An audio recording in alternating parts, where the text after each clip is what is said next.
नमस्कार बच्चों, जय श्री श्याम। आज इस क्लास के अंदर, इस वीडियो लेक्चर के अंदर हम लोग डिस्कशन करने वाले हैं सेकंड चैप्टर यानी कि चेंज इन बीएसआर के, change in profit sharing ratio के एक बहुत ही इंपॉर्टेंट पॉइंट के ऊपर। जो इंपॉर्टेंट पॉइंट है revaluation of assets and reassessment of liability.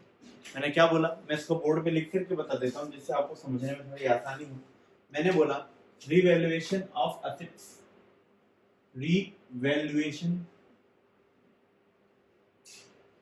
of assets and reassessment of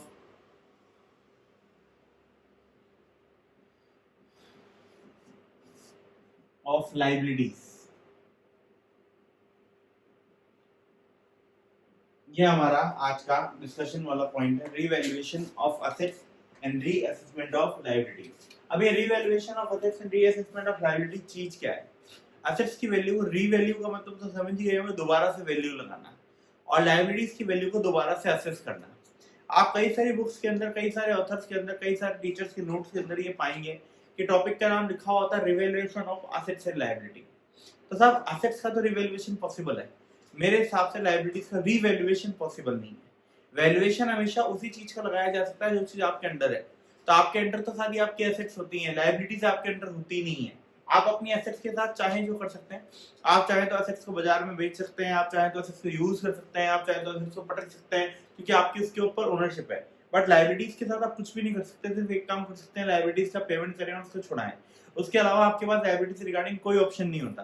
तो इसका मतलब लायबिलिटीज का रिवैल्यूएशन पॉसिबल नहीं है। लायबिलिटी के लिए जो प्रॉपर वर्ड है वो प्रॉपर वर्ड है रीअसेसमेंट ऑफ लायबिलिटी। इसलिए मैंने यहाँ पे टॉपिक को क्लैरिफाई करते हुए साफ साफ बताया, साफ क्लैरिफिकेशन दिया कि असेट्स का तो रिवैल्यूएशन होता है और लायबिलिटीज का क्या होता है बेटा, रीअसेसमेंट होता है। There is a revaluation of assets and reassessment of liabilities. This is the topic that we are going to discuss today. Now, the important point, the important question which comes in our mind before proceeding with this topic, what is the need of doing revaluation या reassessment of liability? Revaluation of assets या reassessment of liability को करने की जरूरत ही क्या है? हम इतनी माथाफोड़ी करें क्यों? What is the actual need? Are they really beneficial to us? तो सुनिए आप मेरी बात को। There are various kind of assets whose value change over the period of time due to some market conditions or due to their nature. Some assets have appreciation in their value and some assets have a gradual depreciation in their value. Normally on our fixed assets we do apply our depreciation, but sometimes the depreciation that we apply and the depreciation that the market applies, that makes a big difference in the valuation of that asset. तो at the point of time, after the certain period of time, जब कुछ समय, specific समय बीत जाता है, at that time we are required to do that revaluation. Otherwise it might become that our assets and liabilities are going to be on a reluctant value or on that value which is of no sense. For example, let's take a very simple example. मैंने क्या किया था, मैंने 1990 के अंदर, in the year 1990 मैंने एक land खरीदी थी, कॉमर्शियल लैंड। इस लैंड की वैल्यू थी उस समय 10 लाख। हमारी बैलेंस शीट के अंदर ये जो है लैंड शो होती है इन्वेस्टमेंट्स के अंदर 10 लाख रुपीस की। यानी कि इस लैंड का कंट्रीब्यूशन कितना है मेरी टोटल बैलेंस शीट के एसेट साइड के टोटल में? ये लैंड मेरी टोटल एसेट साइड की बैलेंस शीट के टोटल के अंदर 10 लाख रुपए से उसको इंक्रीज करती है। 10 लाख से उसके बैलेंस को क्या करती है, इंक्रीज कर देती है, बढ़ा देती है। 1990 में आज चल रहा है 2020, यानी कि कितने इयर्स बीत गए, 30 इयर्स बीत गए। ये लैंड मेरे पास ऐसे कैसे पड़ी हुई है, ध्यान से समझिएगा। ये लैंड मेरे पास ऐसे कैसे पड़ी हुई है, मैंने ना इस पे कोई कंस्ट्रक्शन किया, ना मैंने उसको बेचा, ये as it is as an investment मेरे पास पड़ी हुई है। क्या इस लैंड की वैल्यू आज भी 10 लाख ही है? क्या इस लैंड की वैल्यू आज भी 10 लाख रुपीस है?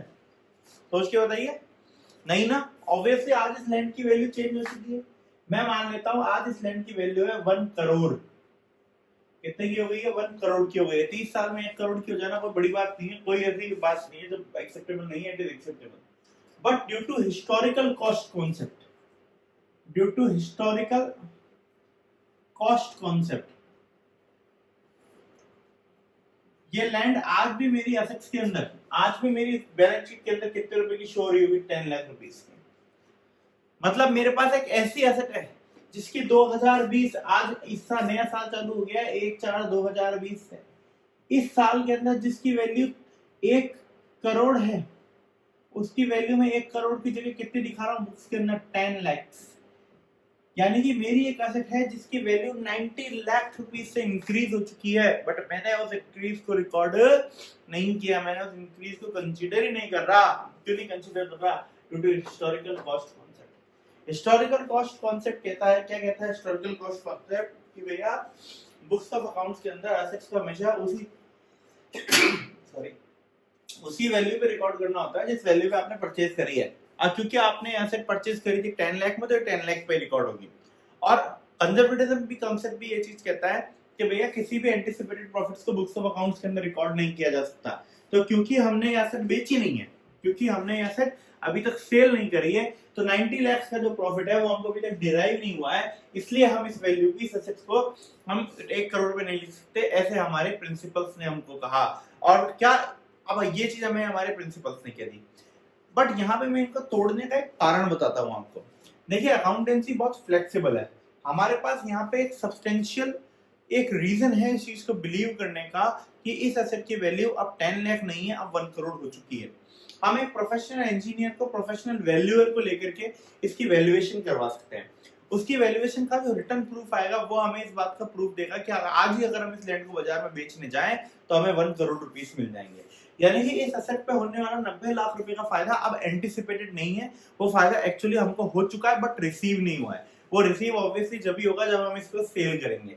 तो हमारे पास यहाँ पे एक रीजन बन जाता है कि हम हमारी एसेट्स को क्या कर सकते हैं, अपग्रेड कर सकते हैं। बिकॉज यहाँ पे जो प्रॉफिट हमें मिलने वाला है वो प्रॉफिट इमेजिनरी नहीं है, वो एक्चुअल प्रॉफिट है जो इस एसेट पे होगा ही होगा। आप चाहे इसको आज बेचो, चाहे आप इसको कल बेचो, कल बेचो के हो सकता है थोड़ा ज्यादा और हो जाए। तो there are these certain causes जिसकी वजह से एसेट्स और लायबिलिटीज की वैल्यू कंपैरेटिवली चेंज होती है। चलो ये तो पॉजिटिव का फिगर ले लिया, एक नेगेटिव का फिगर लेकर के देखते हैं कि कैसे होता है। आ जाइए एक नेगेटिव का फिगर लेकर के समझने की कोशिश करते हैं।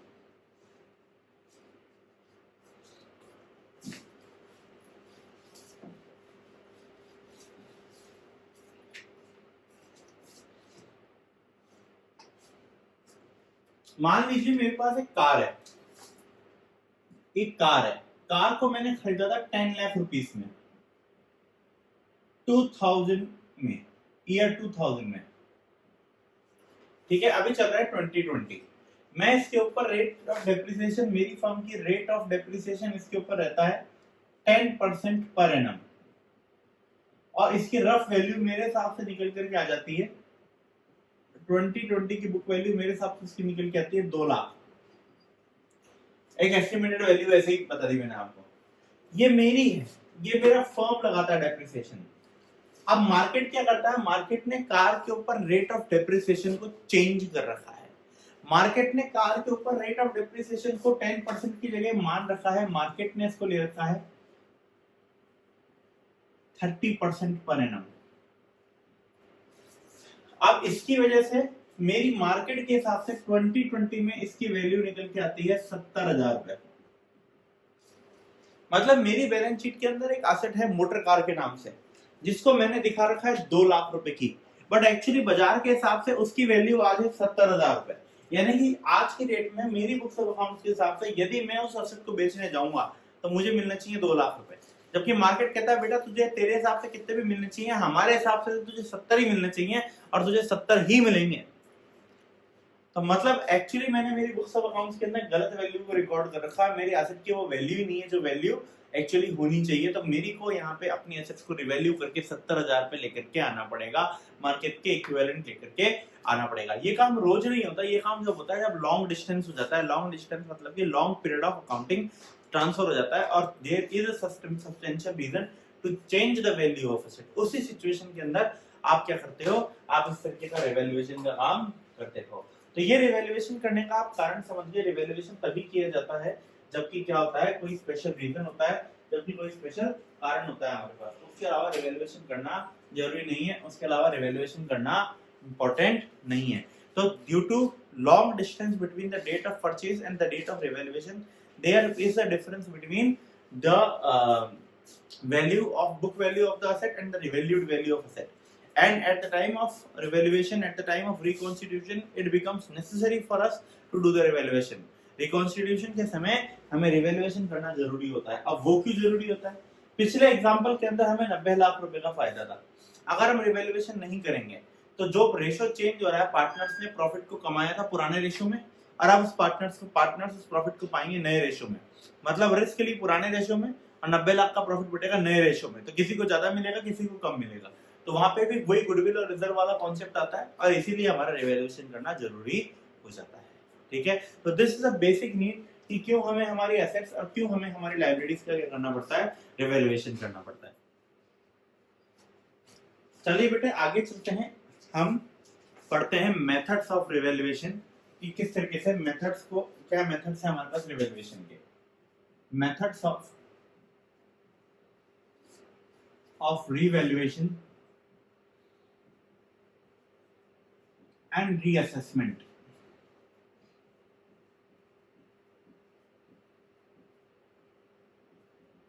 रिवेल्युएशन और रीअसेसमेंट के मेथड्स क्या है हमारे पास. तो ध्यान से देखिएगा, there are two methods. First, पहला मेथड क्या है? When revised values are to be recorded in books of accounts.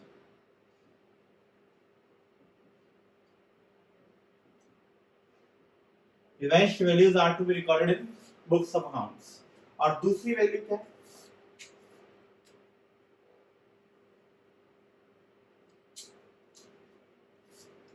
When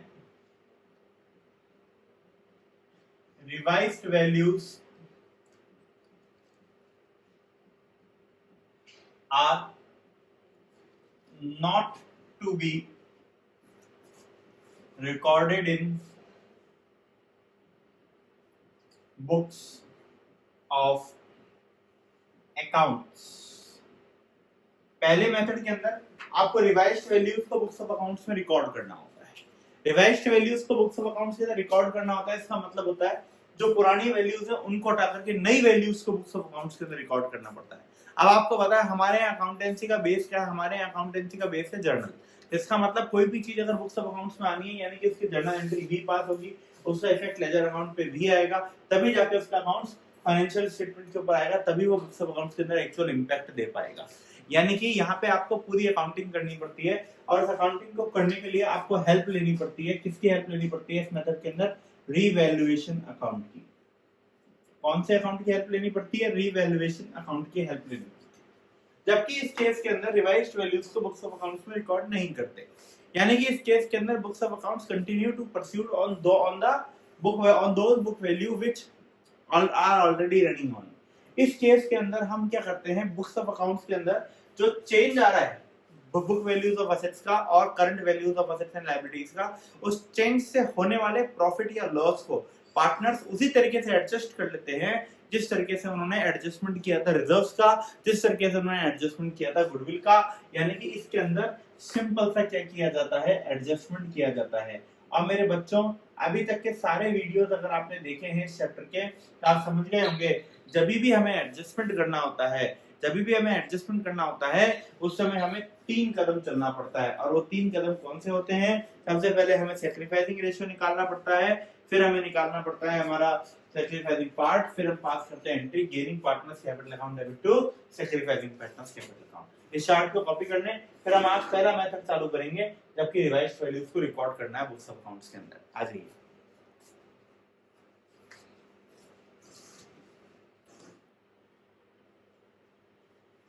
चलिए बच्चों करते हैं पहला मेथड. मेथड कौन सा है? मेथड है number 1. When revised values of assets and liabilities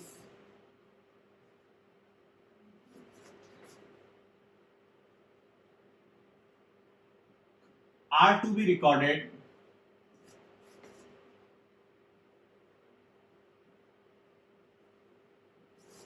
in books of accounts. यह हमारा पहला मेथड है जिसके बारे में हम डिस्कशन करने वाले हैं। जबकि रिवाइज्ड वैल्यूज जो होती हैं एसेट और लायबिलिटीज की, उनको बुक्स ऑफ अकाउंट्स के अंदर रिकॉर्ड किया जाता है, उनको लिखा जाता है। जब भी रिवाइज्ड वैल्यूज को रिकॉर्ड किया जाता है तब हमें रिवैल्यूएशन अकाउंट की हेल्प लेनी पड़ती है। अभी रिवैल्यूएशन अकाउंट क्या है, ध्यान से समझिएगा। जब भी एसेट्स और लायबिलिटीज की वैल्यू रीवैल्यू या रीअसेस किया जाएगा, उस समय दो ही बातें होंगी, या तो एसेट की वैल्यू को रिवैल्यू करने पे आपको प्रॉफिट होगा या लॉस होगा। सेम केस लायबिलिटी को रीअसेस करते वक्त या तो प्रॉफिट होगा या लॉस होगा। तो उस रिवैल्यूएशन प्रोसीजर से होने वाले प्रॉफिट या लॉस को समझने के लिए, उसको अंडरस्टैंड करने के लिए हम क्या करते हैं, हम एक सेपरेट अकाउंट बनाते हैं जिस अकाउंट का नाम है रिवैल्यूएशन अकाउंट। रिवैल्यूएशन अकाउंट का नेचर सिंपली नॉमिनल अकाउंट का होता है और उसके अंदर भी वही रूल होता है, डेबिट के अंदर सारे एक्सपेंसेस और क्रेडिट के अंदर सारे इनकम। क्या समझे आप? एसेट और लायबिलिटीज के रिवैल्यूएशन को अंजाम देने के लिए हमें रिवैल्यूएशन अकाउंट की हेल्प लेनी पड़ती है। रिवैल्यूएशन अकाउंट का नेचर नॉमिनल अकाउंट का होता है जिसके डेबिट में सारे एक्सपेंसेस या लॉसेस आते हैं सॉरी, और क्रेडिट में सारी इनकम्स और गेन्स आती हैं। आ जाइए देखिए कैसे होगा। तो सबसे पहले मैं यहाँ पे जर्नल एंट्री दिखाऊंगा। जर्नल एंट्री के साथ साथ मैं यहाँ पे आपके साइड बाय साइड आपकी हेल्प के लिए बनाऊंगा रिवैल्यूएशन अकाउंट।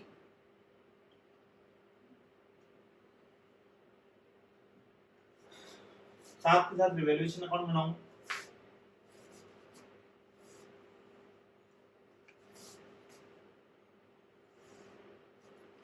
आइए सबसे पहले, जब when the value of asset is increased, when the value of asset is increased, जबकि एसेट्स की वैल्यू इंक्रीज हो जाती है। जब भी एसेट्स की वैल्यू इंक्रीज होती है मेरे प्यारे बच्चों, तब ये वाली एंट्री पास होती है। कौन सी एंट्री पास होती है? वाली एसेट की वैल्यू बढ़ गई तो एसेट डेबिट हो जाएगी, तो एंट्री बनती है एसेट्स अकाउंट डेबिट। और फायदा हो गया, फायदा कौन से अकाउंट में जाता है? रिवैल्यूएशन अकाउंट में जाता है, तो क्रेडिट हो गया रिवैल्यूएशन अकाउंट। क्या एंट्री बन गई? Assets account debit to revaluation account. Assets account debit to revaluation account. और रिवैल्यूएशन अकाउंट की क्रेडिट साइड पे सिंपल सा शो हो गया बाय एसेट्स। अब ये आपको समझाने के लिए मैं यहाँ ब्रैकेट में लिख रहा हूँ increase in value of asset. आपको नहीं लिखना है, यानी मैं लिख रहा हूँ आपको समझाने के लिए। Increase in the value of asset, ये मैंने लिखा है just to make you understand. Is it clear? चलिए आ रही है नेक्स्ट पॉइंट के ऊपर हम आते हैं। जब एसेट की वैल्यू डिक्रीज हो जाती है, जब भी एसेट की वैल्यू डिक्रीज हो जाती है तब ये वाली एंट्री पास होती है when the value of assets decreased. जब भी डिक्रीज हो जाती है, अब एसेट की वैल्यू गिर गई तो नुकसान हो गया। नुकसान कौन से अकाउंट में रिकॉर्ड होगा? नुकसान रिकॉर्ड होगा रिवैल्यूएशन अकाउंट के अंदर। तो एक सिंपल सी एंट्री दूसरी पास हो जाती है, revaluation account debit to assets account. Revaluation account debit to asset account, और इसकी पोस्टिंग आती है रिवैल्यूएशन अकाउंट में इस तरफ टू एसेट्स। अब ब्रैकेट में आता है decrease in the value of assets. ठीक है, तो एसेट की वैल्यू बढ़ गई तो कहां पोस्टिंग है, एसेट की वैल्यू कम गई तो कहां पोस्टिंग है, वो आपने देखा। फटाफट से इसको कॉपी करें, फिर मैं इसको रब करके आगे बढ़ूंगा इसी में।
चलिए बच्चों, मैं उम्मीद करता हूँ आप लोगों ने कर लिया होगा।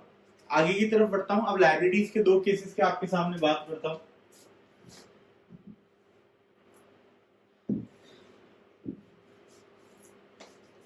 सबसे पहला point, when the value of liability is increased, when the value of liability is increased, जब लाइबिलिटी की वैल्यू बढ़ गई, जब लाइबिलिटी की वैल्यू बढ़ती है तो लाइबिलिटी क्रेडिट होती है और हमारा नुकसान हो गया, तो यहाँ पे एंट्री आती है revaluation account debit to liability account, और रिवैल्यूएशन अकाउंट की डेबिट साइड पे शो हो जाएगा टू लाइबिलिटी अकाउंट, और यहां पे लिखा जाएगा increase in the value of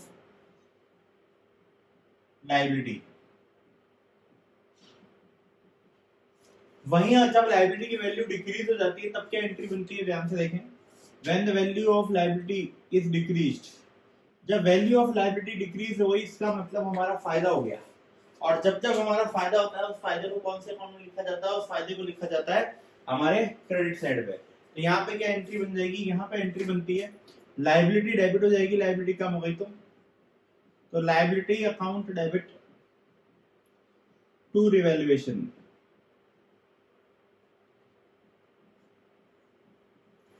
और रिवैल्यूएशन अकाउंट में क्रेडिट साइड पे देखो यहाँ आ गया बाय लाइबिलिटी,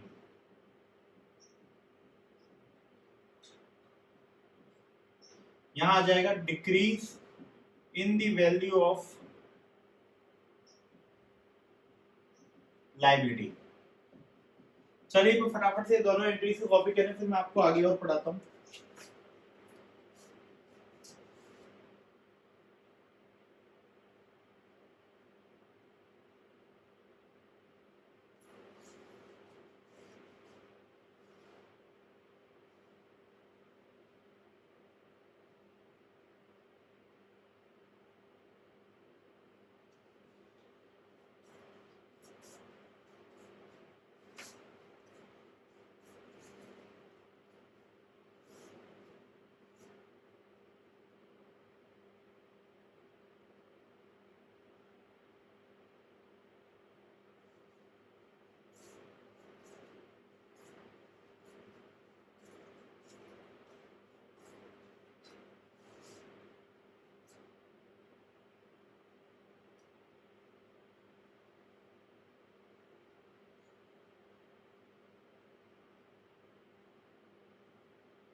चलिए बच्चों, ये एसेट और लायबिलिटीज के इंक्रीज और डिक्रीज के क्वेश्चंस हो गए।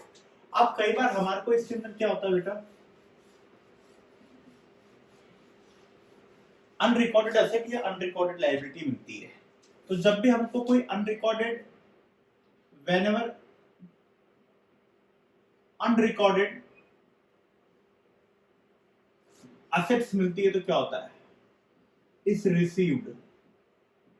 जब भी अनरिकॉर्डेड एसेट्स मिलती है तो क्या होता है, अनरिकॉर्डेड एसेट मिल गई यानी कि फायदा हो गया आपको, तो एसेट मिल गई आपके पास, तो आप यहाँ पे एक सिंपल सी एंट्री बनाएंगे, एसेट्स अकाउंट डेबिट, एसेट्स की वैल्यू इंक्रीज हो गई, और वो फायदा कौन से अकाउंट में लिखा जाएगा, रिवैल्यूएशन में, तो एंट्री आ गई रिवैल्यूएशन अकाउंट।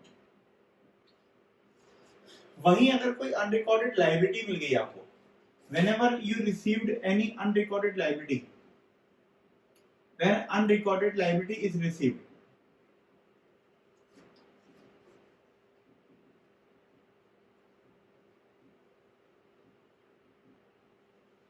जब भी अनरिकॉर्डेड लायबिलिटी मिल गई तो क्या होता है, जब अनरिकॉर्डेड लायबिलिटी मिल गई तो नुकसान हो गया, तो रिवैल्यूएशन अकाउंट डेबिट हो जाता है, तो revaluation account debit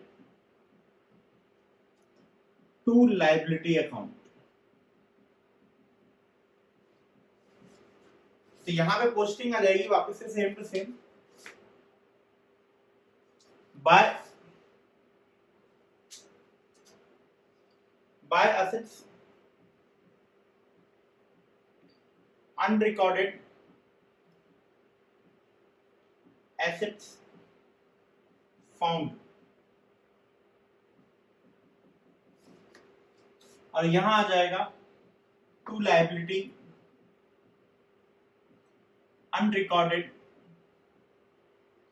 liability found। ठीक है, चलिए इन दोनों को कॉपी करें बेटे।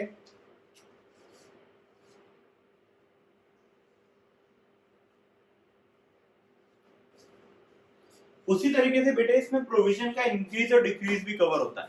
तो प्रोविजन का इंक्रीज होगा तो फायदा हो जाएगा, नुकसान हो जाएगा तो डेबिट साइड पर जाएगा, और जब प्रोविजन का डिक्रीज हो जाएगा तो फायदा हो जाएगा और वो क्रेडिट साइड पे चला जाएगा। तो ऐसी बहुत सारी बातें हो सकती हैं। यहाँ पे मैंने कुछ सैंपल इंपॉर्टेंट पॉइंट्स जो थे वो तो मैंने आपको करा दिए, बाकी क्वेश्चन की इंपॉर्टेंस क्वेश्चन की चीजों के साथ चेंज होता है। लास्ट के अंदर कैलकुलेट किया जाता है रिवैल्यूएशन पे होने वाला प्रॉफिट या रिवैल्यूएशन पे होने वाला लॉस। अब रिवैल्यूएशन पे होने वाले प्रॉफिट या लॉस की एंट्रियां कैसे बनेंगी, ध्यान से देखिए। तो सबसे पहले हम वैल्यू करेंगे रिवैल्यूएशन पे होने वाले प्रॉफिट या लॉस को। तो आ जाइए, हम मानते हैं कि अगर प्रॉफिट होगा तो क्रेडिट साइड का टोटल ज्यादा होगा, तो क्रेडिट साइड का टोटल लगाया गया, उसमें से डेबिट का टोटल माइनस किया गया, जो भी वैल्यू आई वो सीधा का सीधा पार्टनर्स में चली जाएगी। पार्टनर्स के कैपिटल या करंट अकाउंट के अंदर ये अमाउंट ट्रांसफर हो जाता है, और पार्टनर्स के कैपिटल या करंट अकाउंट के अंदर जब भी ये अमाउंट ट्रांसफर होगा तो ये कौन से रेशियो में होगा, ओल्ड प्रॉफिट शेयरिंग रेशियो में। कौन से रेशियो में होता है बेटा, ओल्ड प्रॉफिट शेयरिंग रेशियो के अंदर ये अमाउंट क्या हो जाता है, ट्रांसफर हो जाता है।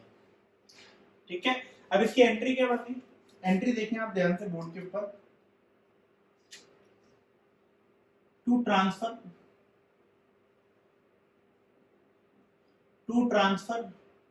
Profit on revaluation.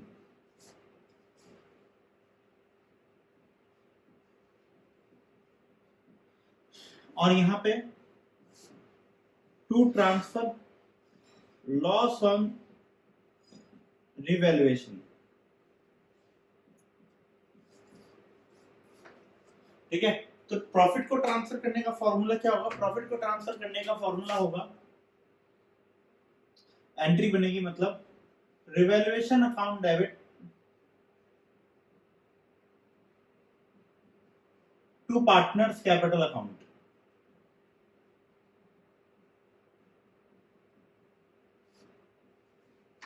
और लॉस के केस में एंट्री बन जाएगी पार्टनर्स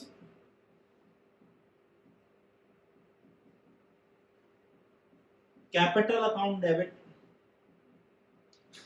टू रिवैल्यूएशन अकाउंट। ये चीज ध्यान रखिएगा, ये दोनों ही केसेस के अंदर प्रॉफिट बढ़ता है कौन से रेशियो में, ओल्ड प्रॉफिट शेयरिंग रेशियो में। इसी के साथ बेटा आपका पहला मेथड रिवैल्यूएशन का आज खत्म हो जाता है। अगली क्लास के अंदर मैं आपको सेकंड मेथड कराऊंगा और सेकंड मेथड के साथ उसके कुछ क्वेश्चंस भी कराऊंगा। आई होप आपको आज की क्लास पसंद आएगी। अगर आपको आज की क्लास पसंद आती है तो hit your like and comment button for sure. Thank you very much. जय श्री श्याम।